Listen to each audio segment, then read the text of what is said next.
Now let's begin. The September sun hung low over the residential streets of Portland as Adrian Park pulled into his driveway, his Honda Civic's engine ticking as it cooled. He unbuckled his seatbelt and glanced in the rearview mirror at his son, Ethan, who sat quietly in his booster seat, eyes fixed on something outside the window.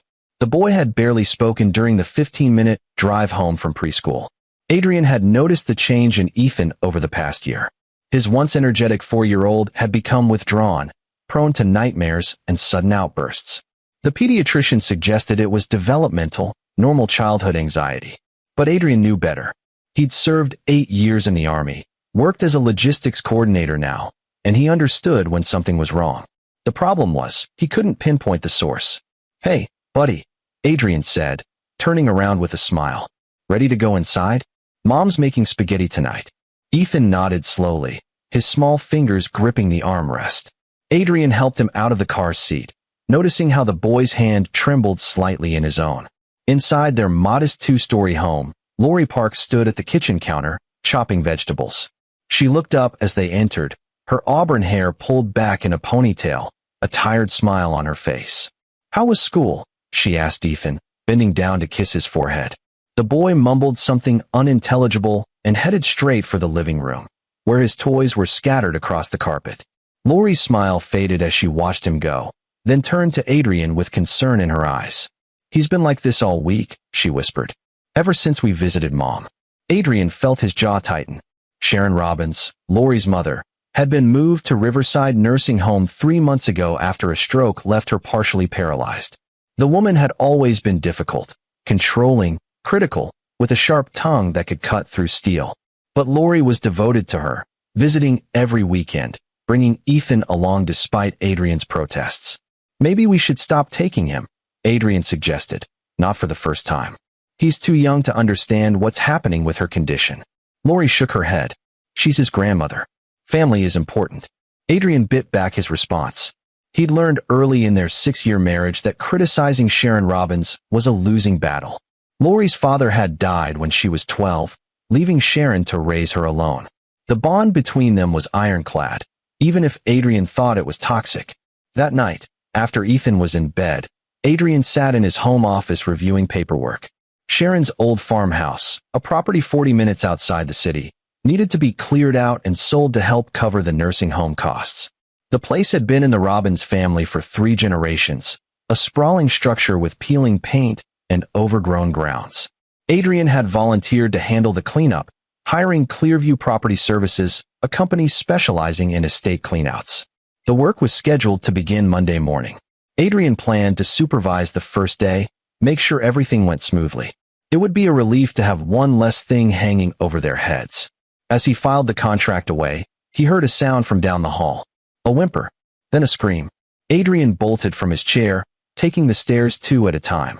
He burst into Ethan's room to find the boy sitting upright in bed, tears streaming down his face, his small body shaking. "No, no, no," Ethan sobbed. The room. The dark room. Adrian gathered his son into his arms, feeling the rapid thump of the child's heart against his chest. "Sure, it's okay. You're safe. It was just a bad dream." "The dark room," Ethan repeated, his voice barely audible.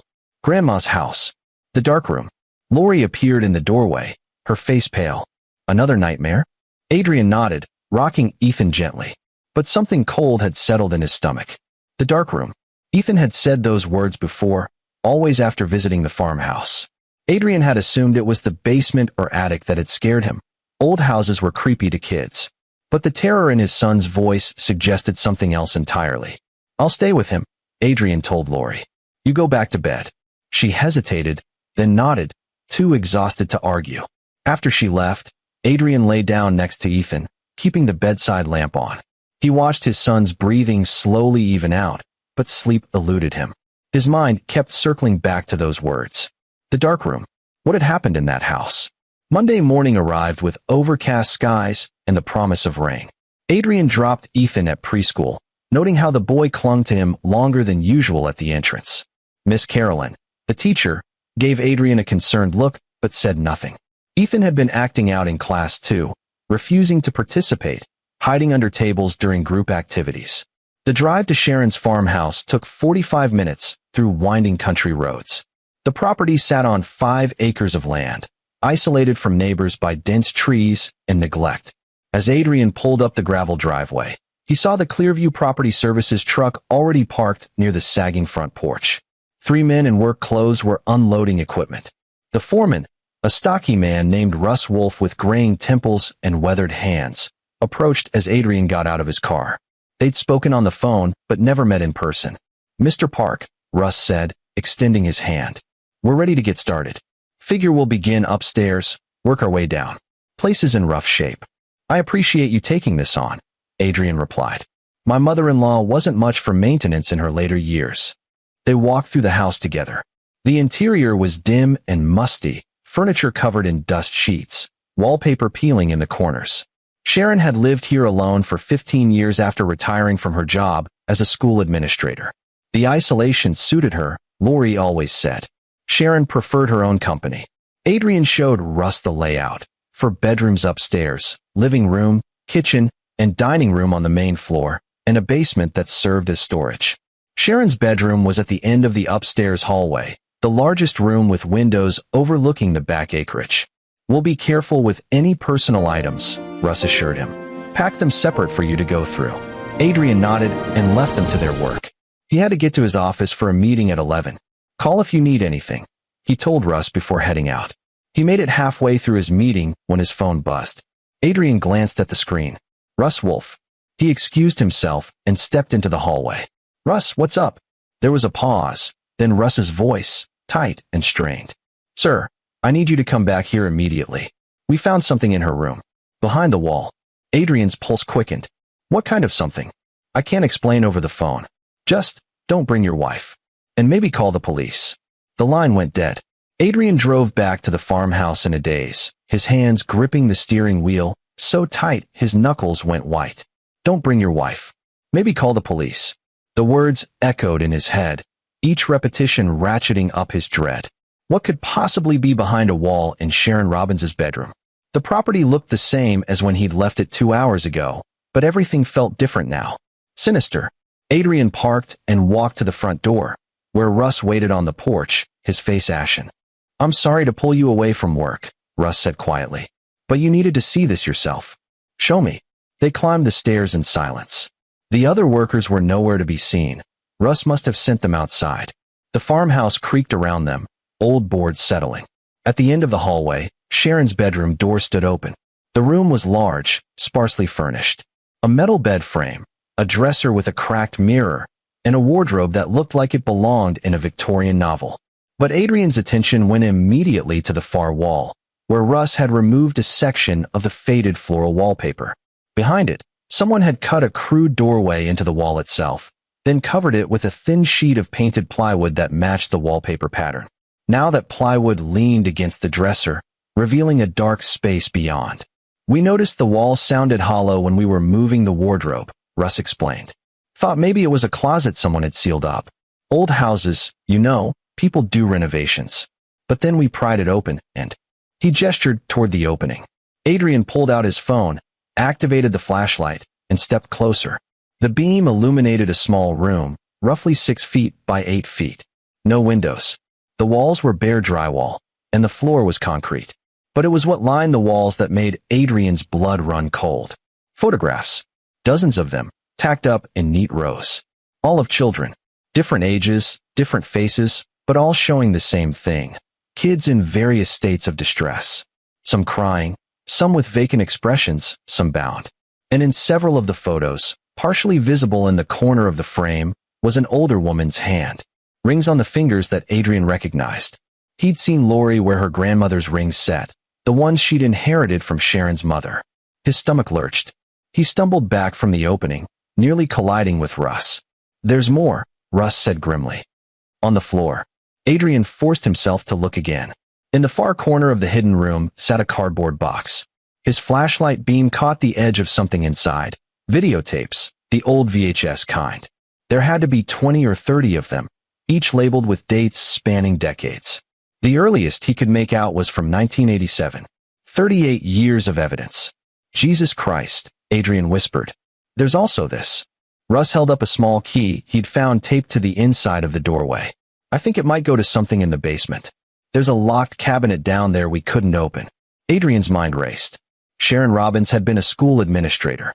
She'd worked with children for 40 years. And all that time she'd been, what? Abusing them. Documenting it. The scope of it was staggering. And Ethan, his son, the darkroom. Did she bring him in here? Adrian asked, his voice breaking. Did she bring my son into this room? Russ looked away. I don't know, sir. But those fresher photos, some of them can't be more than a year or two old. Adrian pulled out his phone with shaking hands. He should call the police. This was evidence of serious crimes. Child abuse, maybe worse. But before he could dial, another thought struck him. If the police came now, this would explode into a media circus. Investigations, trials, Lori's family name dragged through the mud. And Sharon, weak and paralyzed in that nursing home, might never face real justice. The system would take over, and Adrian would lose control of the narrative. More importantly, he needed to know the full extent of what had happened to Ethan. He needed to understand everything before this became public. Give me the key, Adrian said. Russ handed it over without question. Adrian descended the stairs to the basement, each step feeling heavier than the last. The basement was unfinished, with exposed beams and a musty smell of earth and decay. Against the far wall stood a tall metal cabinet with a padlock. The key fit perfectly. Inside, Adrian found filing boxes organized by year. Each box contained folders with children's names, ages, and detailed notes in Sharon's precise handwriting. There were receipts too, payments made to Sharon from various sources. Some were labeled as consultation fees or private tutoring, but the amounts were substantial. Thousands of dollars over the years. She'd been paid to do this. This wasn't just abuse. It was systematic, commercial exploitation. Adrian's hands trembled as he pulled out the folder marked Ethan Park, age 4. Inside were photographs of his son in that dark room, crying, reaching toward the camera. The dates matched the weekends Lori had brought him to visit. There were notes too, clinical observations about Ethan's reactions, his fear responses. The rage that filled Adrian was unlike anything he'd ever experienced. This woman, this monster who'd smiled at family dinners and accepted Mother's Day gifts, had tortured his child, had tortured countless children. And she'd documented it all with the cold precision of a researcher conducting an experiment. He carefully photographed every page in Ethan's folder with his phone, then did the same with several others. The names meant nothing to him, but each one represented a victim, a child whose life Sharon had damaged. When he climbed back upstairs, Russ was waiting in the kitchen. What do you want me to do? The foreman asked. Adrian thought for a long moment. The smart move was to call the police right now. But smart wasn't what he wanted. He wanted Sharon Robbins to suffer the way these children had suffered. He wanted her to feel fear and helplessness. He wanted justice that went beyond a courtroom. Can you seal that room back up? Adrian asked. Exactly as it was? Russ's eyes widened. Sir, I don't think. I need time. Adrian cut him off. Time to figure out how to handle this. If the police come now, Sharon's in a nursing home. She'll claim dementia, incompetence. She'll never see the inside of a real cell. But if I do this right, if I gather everything and present it the right way, she'll have no escape. It wasn't entirely a lie, but it also wasn't the whole truth. What Adrian really wanted was to make Sharon pay on his terms, not the system's. Russ studied him for a long moment, then slowly nodded. I've got a daughter, 8 years old. If someone did this to her, he trailed off. I'll seal it up, and I'll keep my mouth shut. But you better know what you're doing. I do, Adrian said, though he wasn't sure that was true. As Russ went back upstairs to restore the wall, Adrian stood in the farmhouse kitchen, his mind already working through the angles. He needed more information. He needed to understand Sharon's network, who had paid her, how she'd operated for so long without detection. And he needed to do all of this without alerting Lori, his wife. God, what would this do to her when she found out? Lori idolized her mother. Learning that Sharon was a monster would destroy her. But Ethan came first. His son's safety and healing came before everything else, even Lori's feelings. Adrian made a decision then, standing in that dark kitchen. He would investigate this himself. He would find out everyone involved. And then he would make sure Sharon Robbins and anyone who'd helped her paid a price that the law could never exact. The war planner in him, the soldier who'd coordinated complex operations in hostile territory, began mapping out his campaign. This wouldn't be quick. It would require patience, intelligence gathering, and precise execution. But when it was over, Sharon Robbins would wish she'd never met Adrian Park. That evening, Adrian sat in his home office with the door locked, his laptop open, Ethan's folder photographs displayed on the screen. Each image was a knife to his heart, but he forced himself to look, to catalog, to understand. He'd set up an encrypted cloud storage account and uploaded everything he'd photographed from the basement. Downstairs, he could hear Lori giving Ethan a bath, her voice singing a lullaby. The normalcy of it felt obscene against what he now knew. His phone buzzed. A text from Russ Wolf. Walls sealed. Looks like it was never touched. Good luck with whatever you're planning. Adrian deleted the message and began his research. Sharon Robbins had worked at Lincoln Elementary School for 25 years, retiring in 2010. Before that, she'd been at other schools, always in administrative roles with access to student records and private spaces. He cross-referenced the names from the basement files with missing children cases in the Portland area over the past 4 decades. 3 matches came up immediately. Children who'd vanished without a trace, their cases gone cold. All 3 had attended schools where Sharon worked. Adrian's hands clenched into fists. This was bigger than he'd thought. Sharon wasn't just abusing children. She might have been involved in trafficking or worse. He needed help, but he couldn't go to the police. Not yet.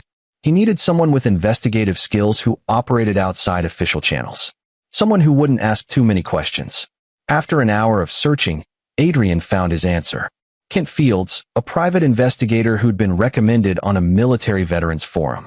Kent was former Army CID, Criminal Investigation Division, with a reputation for discretion and results. His specialty was cases involving crimes against children. He'd lost his own daughter to an abduction 15 years ago, never solved. Adrian sent an encrypted email, brief and to the point. Need help with a sensitive investigation. Child abuse, possible trafficking network. Time sensitive. We'll pay your rate plus expenses. The response came within 20 minutes. Coffee tomorrow, 9 a.m. Riverside Cafe downtown. Come alone. Adrian closed his laptop and sat in the darkness, listening to his family move through their evening routine. Ethan's voice drifted up from downstairs, protesting bedtime. Lori's patient response. He'd promised to protect them when he married Lori. When Ethan was born, Adrian had held his son and sworn nothing would ever hurt him. He'd failed. For a year, maybe longer, Sharon had been abusing Ethan, and Adrian hadn't known. Hadn't stopped it. That failure burned in his chest like acid. But he would fix it. He would make this right, no matter what it cost. His phone buzzed again. This time, a text from Lori. Are you coming to bed? Adrian took a breath, composed himself, and typed back, soon. Just finishing some work.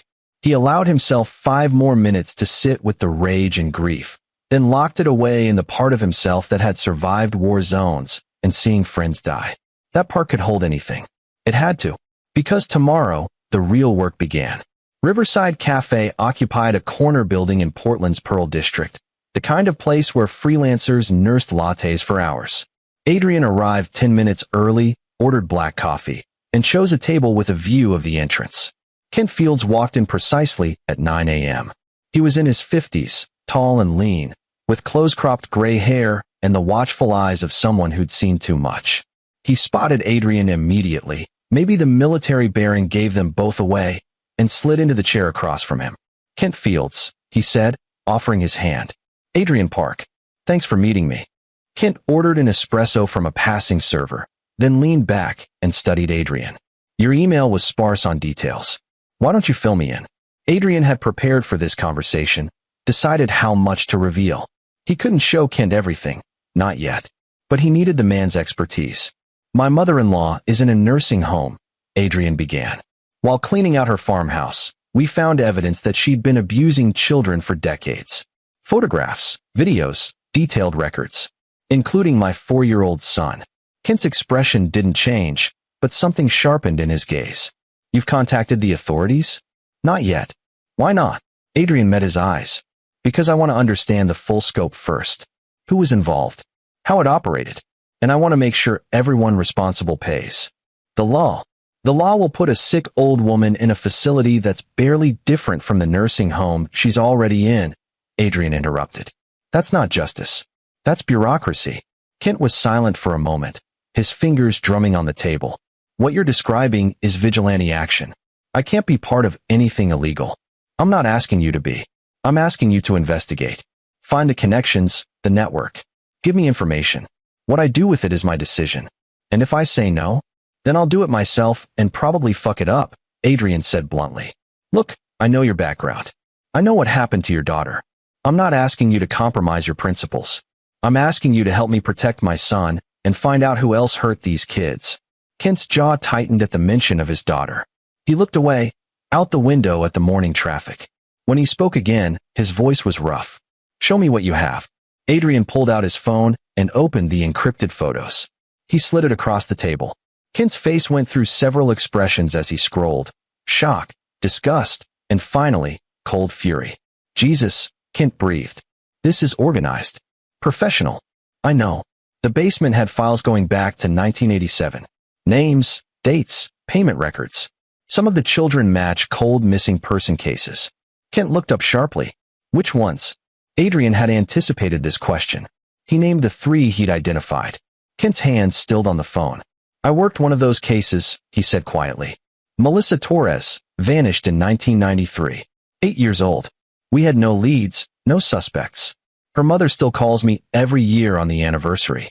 Sharon Robbins was working at Melissa's school when she disappeared, Adrian said. I found her name in the files. Kent closed his eyes. When he opened them, the decision was made. I'll help you. But we do this smart. We build a case so airtight that everyone involved goes down, not just your mother-in-law. Agreed. And eventually, we do turn this over to the authorities. I want these people in prison. Adrian nodded, though he had his own plans for Sharon specifically. What's your rate? For this? Nothing. Consider it pro bono. Kent slid the phone back across the table. But I need full access to everything you found. And I need you to be straight with me. No holding back. Deal. They spent the next hour going through the details. Kent took notes, asked sharp questions, and began forming an investigative strategy. He had contacts in law enforcement, social services, and the dark web where this kind of material often circulated. He could trace the money, identify the buyers, and build a comprehensive picture of Sharon's operation. This is going to take time, Kent warned. Weeks, maybe months. Can you keep this quiet that long? I have to, Adrian said. My wife doesn't know yet. I'm not sure how to tell her. Kent's expression softened slightly. That's going to be the hardest part. When she finds out what her mother did. I know. But Ethan comes first. He's having nightmares, anxiety. I need to get him into therapy without explaining why yet. Can you recommend someone? Dr. Janelle Mann, child psychologist, specializes in trauma. She's discreet and won't push if you say you can't reveal details yet. Kent wrote down a number. Tell her I referred you. They parted ways with a plan.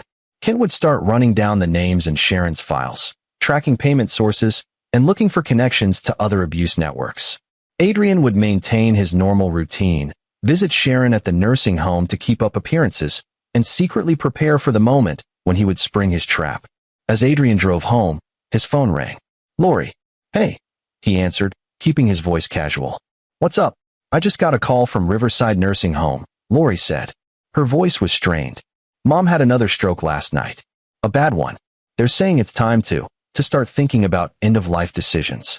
Adrian felt a cold satisfaction settle in his chest. Sharon Robbins was dying. The universe had its own sense of timing. I'm sorry, he said, and meant it. Sorry for Lori, not for Sharon. Do you want me to meet you there? Would you? I know you and Mom never got along, but I could use the support. I'll be there in 30 minutes. He hung up and changed course, heading toward the nursing home. This was an unexpected development, but Adrian was adaptable. He'd learned in the military that no plan survived first contact with the enemy. If Sharon was dying, he'd have to accelerate his timeline. He'd have to make sure she understood what was coming before the end. Because Adrian Park wasn't the kind of man to let his enemy escape into the peace of death without first showing them exactly what they'd lost. Riverside Nursing Home smelled of disinfectant and decay, a combination Adrian had come to associate with institutional end-of-life care. He found Lori in the hallway outside Sharon's room, her eyes red from crying, clutching a tissue. They've got her on comfort measures now, Lori said as Adrian put his arm around her. The doctor said it could be hours or days, but her brain function is minimal. I'm sorry, Adrian repeated, the lie tasting bitter on his tongue. They entered the room together. Sharon Robbins lay in the hospital bed, her face slack, a breathing tube inserted in her nose. Monitors beeped softly. She looked smaller than Adrian remembered, shrunken and fragile. Lori pulled a chair close to the bed and took her mother's hand. Hey, Mom. It's me. Adrian's here too. No response. Sharon's eyes were closed, her chest rising and falling with mechanical rhythm. Adrian stood back, studying the woman who'd caused so much pain. He felt nothing for her suffering. If anything, he resented that she might die before he could make her pay properly. I'll give you some time alone, he told Lori. I'm going to get some coffee. She nodded without looking up, focused entirely on her mother. Adrian left the room and walked down the hall to a small visitor's lounge. He pulled out his phone and called Kent Fields. Sharon's dying, he said without preamble. Multiple strokes. They're saying hours or days. Kent was quiet for a moment. That complicates things. Without her testimony, building a case against the broader network gets harder. Can you accelerate the investigation? I can try. But Adrian, even if she dies, the evidence exists. We can still bring the others down. It's not enough, Adrian said, his voice low and hard. I need her to know.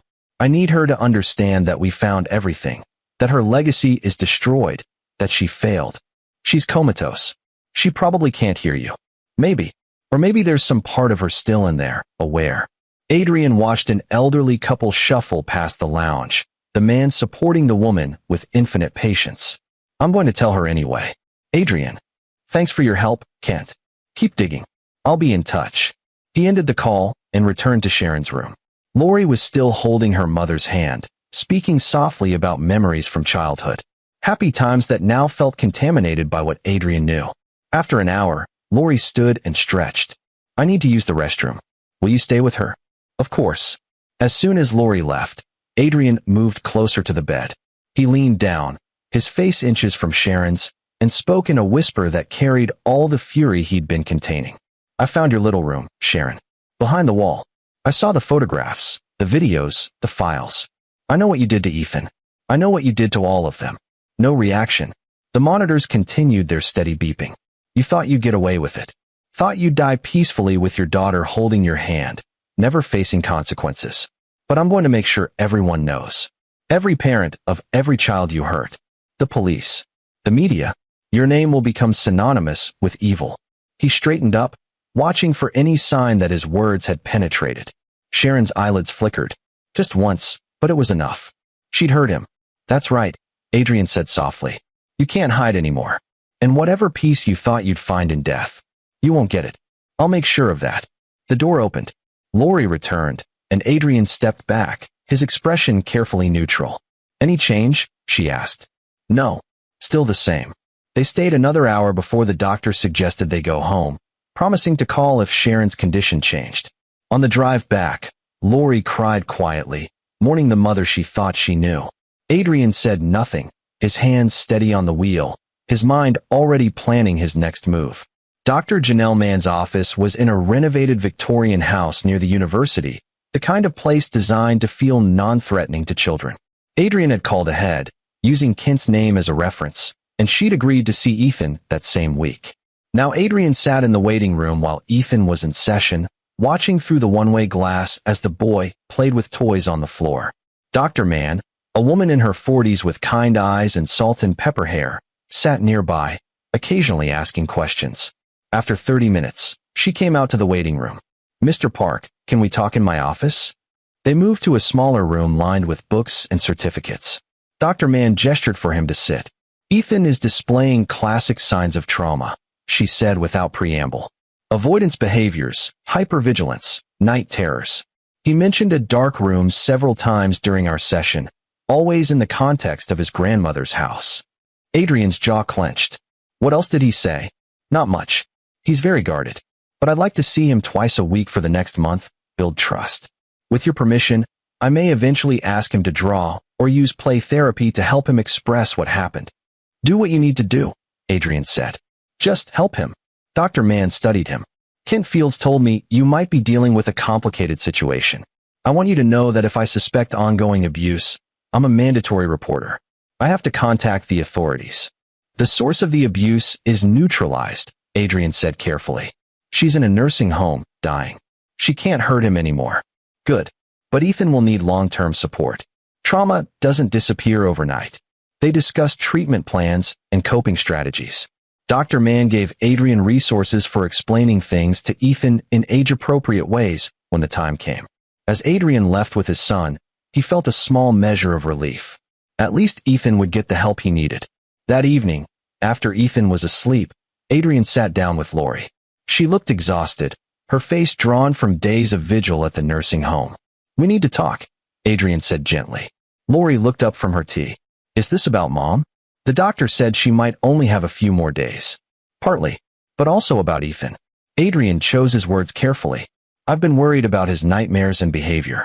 I found a child psychologist who specializes in anxiety. I took him to see her today. Lori frowned. You didn't ask me first? I know. I'm sorry. But he needed help, and you've had so much on your plate with your mom. Her expression softened. What did the doctor say? That he's dealing with trauma. She thinks something at your mom's house scared him badly. Maybe the isolation, the old building. She wants to see him regularly. It wasn't the whole truth, but it was enough for now. Lori nodded slowly. I noticed he always got upset after visiting. I thought he was just being difficult. Kids process things differently, Adrian said. The important thing is that he's getting help now. Lori reached across the table and took his hand. Thank you for taking care of this. For taking care of him when I've been distracted. Guilt flickered through Adrian. Guilt over his deception, over what he was about to destroy in Lori's life. But he pushed it down. Protecting Ethan came first.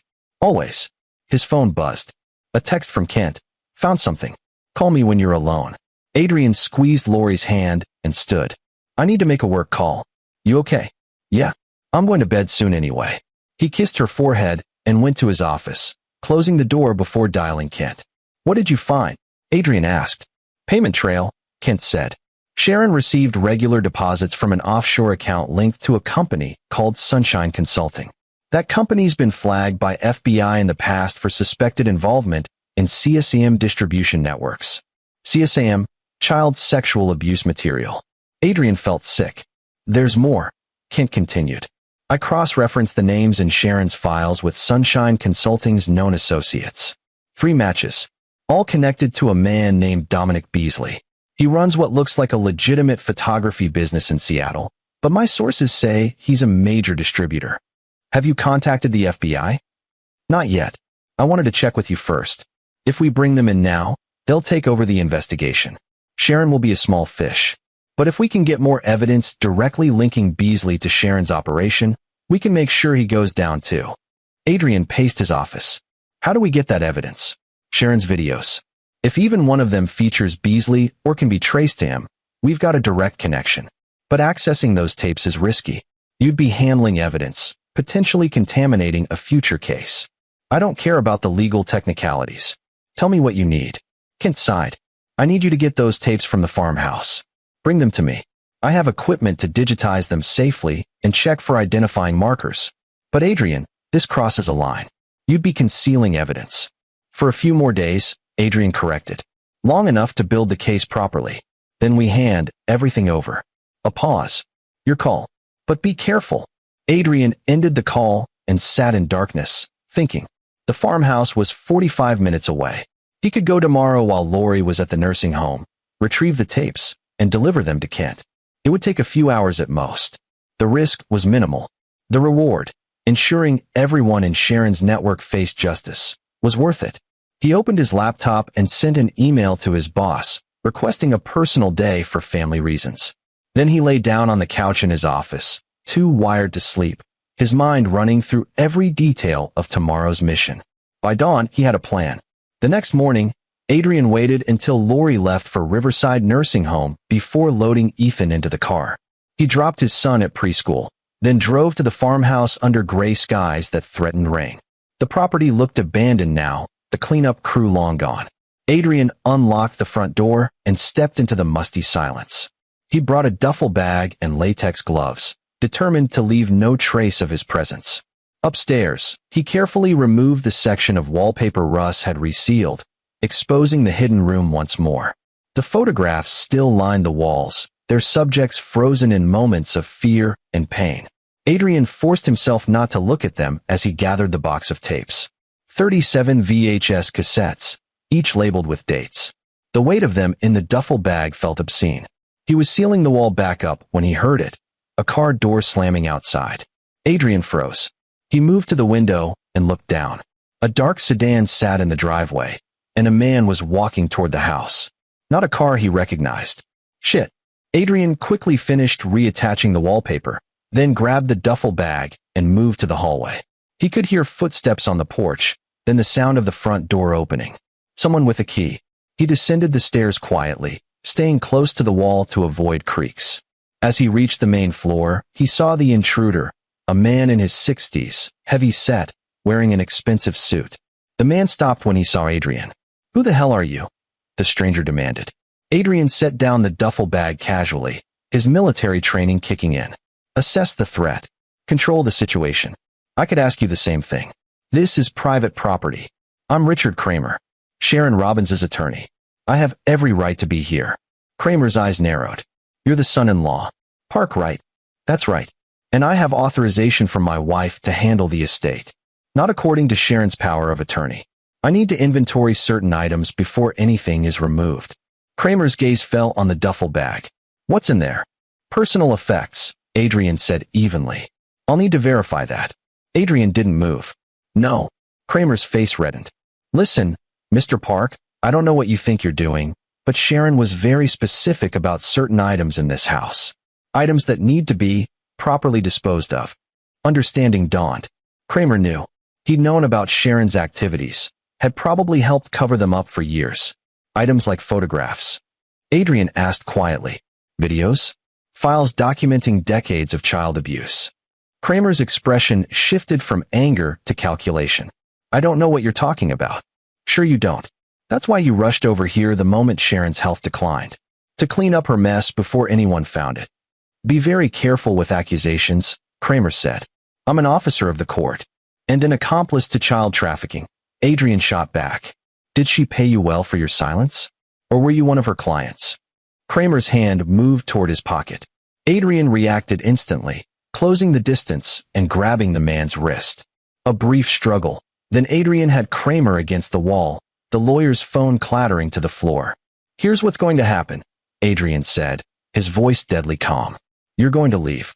You're going to forget you saw me here. And if you contact anyone about this, I'll make sure everything I found in this house gets sent to the State Bar Association, the FBI, and every news outlet in Oregon. You have no idea who you're dealing with, Kramer wheezed. I know exactly who I'm dealing with. A coward who enabled a predator. Adrian released him and stepped back. Get out. Kramer adjusted his suit, breathing hard. He picked up his phone and glared at Adrian. This isn't over. You're right. It's just beginning. After Kramer left, Adrian waited 10 minutes to make sure the lawyer wasn't calling the police, then carried the duffel bag to his car. His hands were shaking now, adrenaline draining. He'd just made an enemy, someone who had resources and connections. But he'd also confirmed something crucial. Sharon's operation had protection. Kramer was proof that this went beyond one sick woman. There was a network, and Adrian had just kicked the hornet's nest. He drove to Kent's office, a small suite above a Thai restaurant in Northeast Portland. Kent took one look at Adrian's face and ushered him inside. What happened? Adrian explained the confrontation with Kramer. Kent's expression darkened. Richard Kramer. I know that name. He's represented several clients in cases involving allegations of child exploitation. Always gets charges dismissed or reduced. I've long suspected he was dirty. He as much as admitted it, Adrian said. He's part of this. Kent took the duffel bag and set it on his desk. This changes things. If Kramer knows you have evidence, he'll try to discredit you or make the evidence disappear. We need to move faster. How fast? I've already contacted an FBI agent I trust. Special Agent Luther Sanderson. He's in the Crimes Against Children unit. I can bring him in now. Turn everything over. Adrian felt a surge of frustration. I wanted more time. I wanted to make sure they all pay. They will, Kent said firmly. But not if we get charged with obstruction. Let me call Sanderson. We'll turn over everything. The tapes, the photos, Sharon's files. We'll tell him about Kramer and Beasley. The Bureau will handle it from here. Adrian knew Kent was right, but it felt like losing control. Handing his revenge over to people who might not care as much might let some of these monsters slip through the cracks. What about Sharon? Adrian asked. She's dying. She might not live long enough to face charges. Kent's expression was grim. Then she faces judgment elsewhere. But the others will pay. I promise you that. Adrian nodded slowly. Make the call. While Kent contacted Agent Sanderson, Adrian sat in the office and thought about what came next. The investigation would become public. Lori would learn the truth about her mother. Their marriage would be tested in ways Adrian couldn't predict. But Ethan would be safe. The children in those files would get justice. And the network that had enabled Sharon Robbins would be destroyed. It wasn't the revenge Adrian had wanted, swift, personal, brutal. But maybe it was better. Maybe letting the law do its job was the right move after all. Or maybe, Adrian thought as Kent scheduled a meeting with the FBI for that afternoon, he'd find a way to ensure Sharon's final days were filled with the fear and helplessness her victims had felt. There was more than one kind of justice. The FBI field office occupied a nondescript building downtown, all concrete and security checkpoints. Adrian and Kent were escorted to a conference room where Special Agent Luther Sanderson waited, a lean man in his 40s with sharp features and intelligent eyes. Mr. Park, Mr. Fields, Sanderson said, shaking their hands. Kent gave me a brief overview, but I need to hear everything from the beginning. For the next 2 hours, Adrian recounted the discovery at the farmhouse, showed the photographs he'd taken, and explained Sharon's filing system. Kent added his findings about the payment trails and connections to Dominic Beasley and Richard Kramer. Sanderson's expression remained professionally neutral throughout, but Adrian caught the tightening around his eyes, the way his jaw clenched when viewing images of the hidden room. This is significant, Sanderson finally said. We've been investigating a network for years, but we've never had this level of documentation. Mrs. Robbins kept meticulous records. Can you build a case? Adrian asked. Absolutely. We'll need to seize the evidence formally, get search warrants for the farmhouse and Mrs. Robbins's nursing homeroom. We'll bring in Kramer and Beasley for questioning. Sanderson paused. I have to ask, why didn't you contact us immediately when you found this? Kent answered before Adrian could. My fault. I advised Mr. Park to gather more information first to ensure we had the full picture. In retrospect, that was a mistake. It was a lie, a cover story they'd agreed on. Sanderson seemed to buy it. Just so we're clear, the agent said, you cannot access that farmhouse again. It's now part of an active investigation. We'll get a warrant and secure it within the hour. Understood, Adrian said. What about my son? He kept his voice steady. He's one of the victims. How do we protect him through this? Sanderson's expression softened. We have protocols for child victims. We'll need to interview him eventually, but we'll work with his therapist to minimize trauma. And his identity will be protected from media. Small comfort. But it was something. As the meeting concluded, Sanderson stood. Mr. Park, I want you to know we take this seriously. Everyone involved in this network will be held accountable. Including Sharon Robbins? Even if she's incapacitated, we'll pursue charges. There's no statute of limitations on these crimes. If she recovers enough to stand trial, she will. If not, Sanderson shrugged. Sometimes the consequences aren't what we hope for. But we'll make sure her co-conspirators face justice. It wasn't enough. But Adrian shook the agent's hand and left. Outside, Kent walked with him to the parking garage. You okay? No, Adrian said honestly. I keep thinking I should feel relieved. The FBI is involved. They'll handle it. But all I feel is cheated. Cheated how? Sharon gets to die peacefully, probably before she's even charged. Kramer will lawyer up and maybe avoid serious time. And none of them will truly suffer the way their victims did. Kent stopped walking and turned to face him. Listen to me. What you're feeling is normal. When my daughter was taken, I wanted to tear apart the world looking for who did it. I wanted them to hurt. But revenge doesn't heal anything, Adrian. It doesn't bring back what was lost. Your daughter's case was never solved, Adrian said quietly. Maybe if you'd found the person responsible, you'd feel differently. Maybe. Or maybe I'd have destroyed myself trying to make them pay. Kent's eyes were sad. Don't go down that road. Focus on Ethan, on helping him heal. That's where your energy should go. Adrian nodded, but Kent's words didn't penetrate the cold fury that had taken root in his chest. As he drove home, his mind was already working through possibilities. The FBI would handle the legal aspects. But there were other ways to ensure justice. 3 days later, Adrian stood in Sharon Robbins's nursing home room, watching the woman breathe. She'd regained some consciousness, enough to open her eyes occasionally, but the doctors said her cognitive function was minimal. She couldn't speak, couldn't move her right side. Lori sat beside the bed, reading from a book of poetry her mother had loved. Adrian had insisted on coming, claiming he wanted to be supportive. In truth, he had a different purpose. "I'm going to get some coffee," Lori said after finishing a poem. "Want anything?" "I'm fine. Take your time." As soon as Lori left, Adrian moved closer to the bed. Sharon's eyes were half open, unfocused. He leaned down and spoke softly. "The FBI raided your house yesterday. They found everything. The room, the files, the evidence. They know about Dominic Beasley, Richard Kramer, all of it." Sharon's eyes moved slightly, finding his face. "That's right, you can hear me." "Good." Adrian pulled up a chair and sat.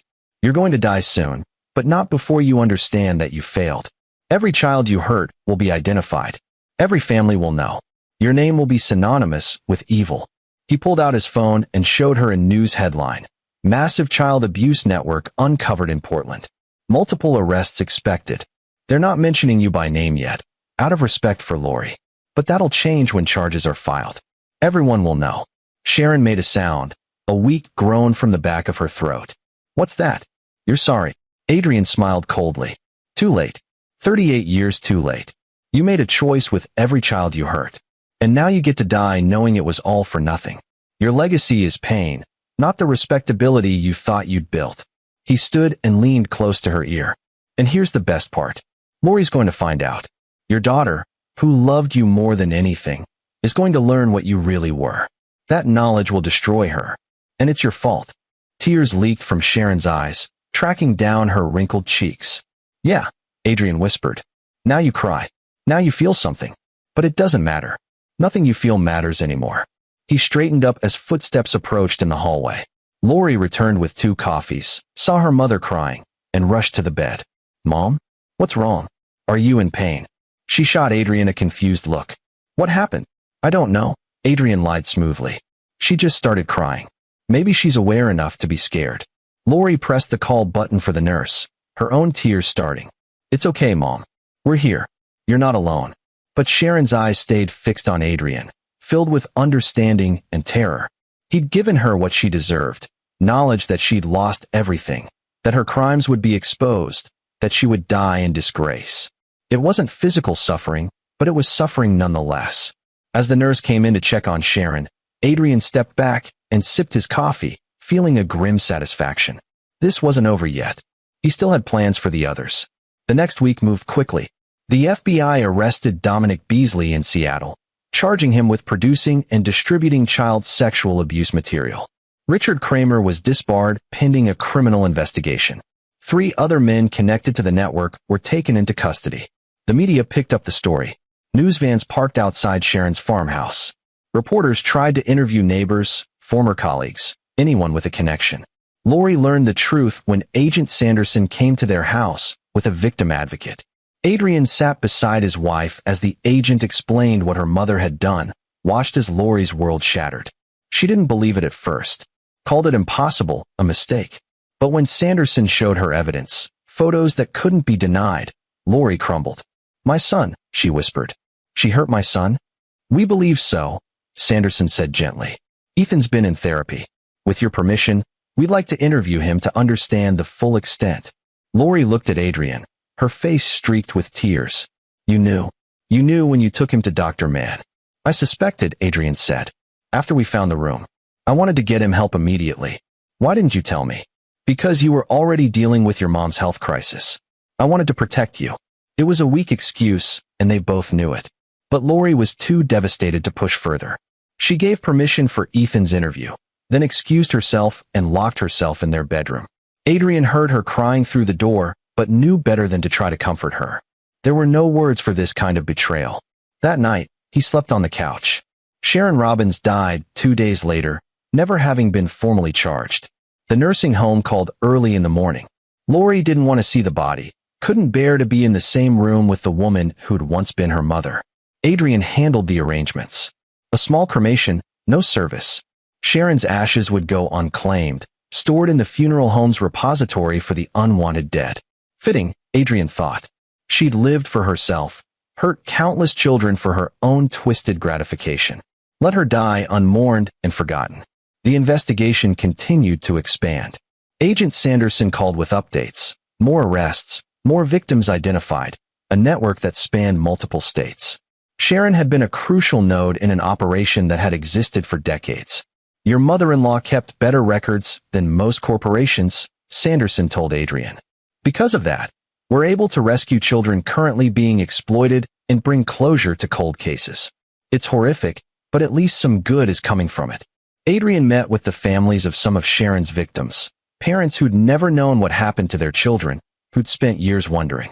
He gave them what information he could, watched them process the same grief and fury he'd felt. One mother, a woman named Crystal Ferguson whose daughter had been in Sharon's files, thanked him. If you hadn't found that room, she said, we never would have known. We would have spent the rest of our lives wondering where Isabel went. At least now we can bury her, can grieve properly. Her daughter had been one of the 3 missing children, her remains found on property linked to Dominic Beasley. Sharon's notes had led investigators directly to the location. Adrian didn't feel like a hero. He felt like someone who'd stumbled onto evil and done the bare minimum to stop it. But he accepted Crystal's gratitude because she needed to give it. At home, things remained tense. Lori threw herself into therapy, trying to process her mother's betrayal. She and Adrian barely spoke beyond logistics. Who would pick up Ethan? What was for dinner? Did they need groceries? Their marriage felt like it was held together with frayed thread. One evening, Adrian found Lori in Ethan's room, watching their son sleep. He's so innocent, she whispered. And she took that from him. My own mother. He'll recover, Adrian said quietly. Kids are resilient. And he has us. Does he? Because I feel like I failed him. I brought him to that house. I trusted her with him. You didn't know. I should have. There must have been signs. Sharon was careful. She fooled everyone for 38 years. Adrian moved to stand beside her. Don't blame yourself for her evil. Lori looked at him, her eyes red and tired. Do you blame me? No. Never. But you don't trust me anymore. You didn't tell me what you suspected. You handled it alone. Adrian had no answer for that because it was true. He'd made decisions without her, operated on his own. Maybe that had been necessary. Or maybe it had been a betrayal of its own kind. I'm sorry, he said finally. I did what I thought was right. I know. Lori turned back to Ethan. I just wish it hadn't been necessary. They stood together in the darkness, watching their son breathe, each trapped in their own guilt and grief. 6 months later, the trials began. Dominic Beasley received 40 years for trafficking and production of abuse material. Richard Kramer got 15 years for obstruction and conspiracy. 7 other men connected to the network were convicted and sentenced.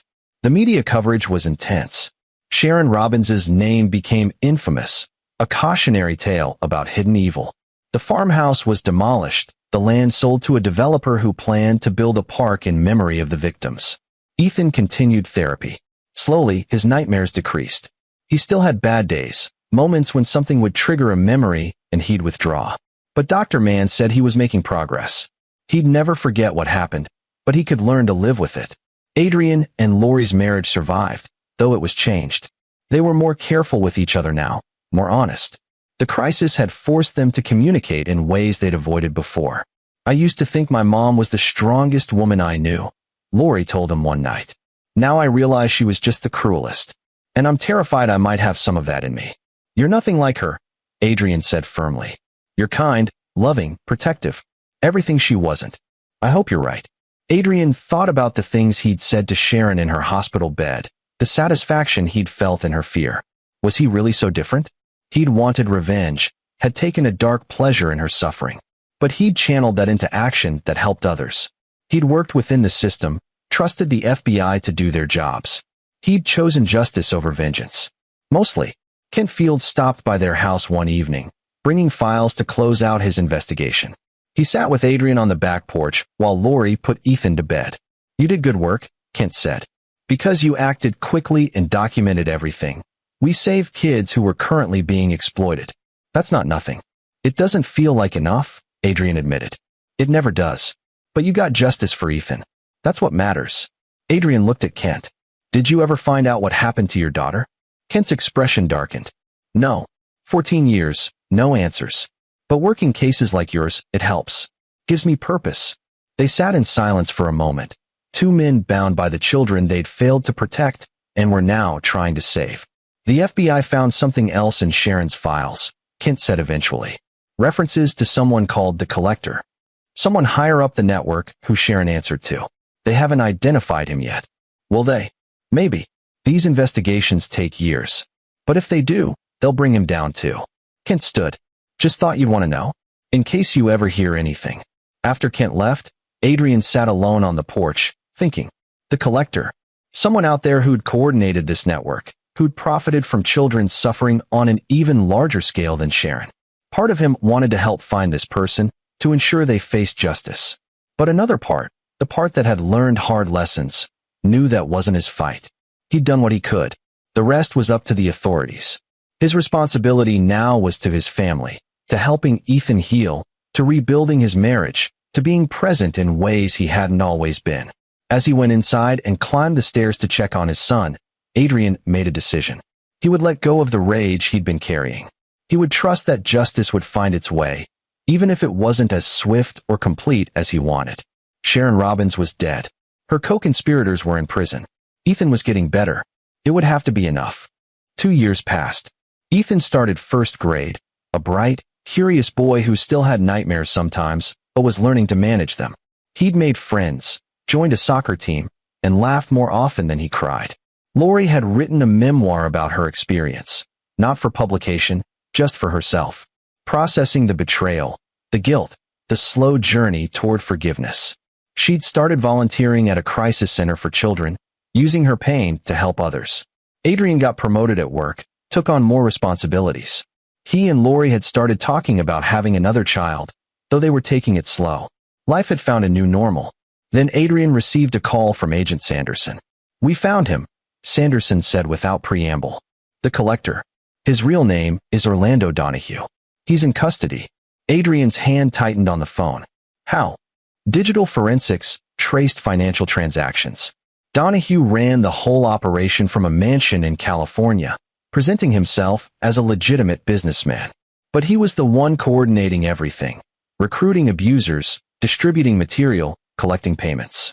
We estimate he was involved with over 200 children over 3 decades. 200 children. The number was staggering. What happens now? Adrian asked. Trial. We have overwhelming evidence, including testimony from people you helped us arrest. Donahue will spend the rest of his life in prison. Good. There's something else, Sanderson said. In Donahue's records, we found references to Sharon Robbins.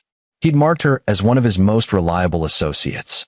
There are emails discussing Ethan specifically. Donahue had planned to recruit him into the network as he got older. Adrian felt sick. They were grooming him. Yes, but because you found that room when you did, because you acted, we stopped that from happening. Ethan is safe. So are dozens of other children who were targeted. After the call ended, Adrian sat in his office, processing. He'd saved his son from a fate worse than what he'd already endured. The discovery at the farmhouse, as terrible as it had been, had prevented even greater horrors. That night, he told Lori about the call. She cried. But this time the tears weren't just grief. There was relief there too. We did the right thing, she said. Everything we went through, all the pain, it meant something. It did, Adrian agreed. Later, after Lori was asleep, Adrian went to Ethan's room. His son was sprawled across the bed, one arm flung over his stuffed dinosaur. Peaceful. Safe. Adrian thought about all the paths this could have taken. If he'd ignored the foreman's call. If he'd called the police immediately without investigating. If he'd given in to his desire for personal revenge instead of working within the system. Any of those choices might have led to a different outcome, worse for Ethan or for other children. Instead, he'd chosen the harder path, patience, documentation, trusting others to help. And it had worked. He leaned down and kissed his son's forehead. I've got you, he whispered. Always. As Adrian returned to bed and lay beside his wife, he felt something he hadn't felt in years. Peace. Not complete. The scars would always be there. But peace nonetheless. Sharon Robbins was dead and forgotten. Her network was destroyed. The children she'd hurt had been identified and given resources to heal. And Ethan, brave, resilient Ethan, was safe. Justice had been served. Not perfectly, not completely, but enough. And for Adrian Park, who'd started this journey in rage and ended it in hope, that was more than enough. It was everything. This is where our story comes to an end. Share your thoughts in the comments section. Thanks for your time. If you enjoy this story, please subscribe to this channel. Click on the video you see on the screen, and I will see you there.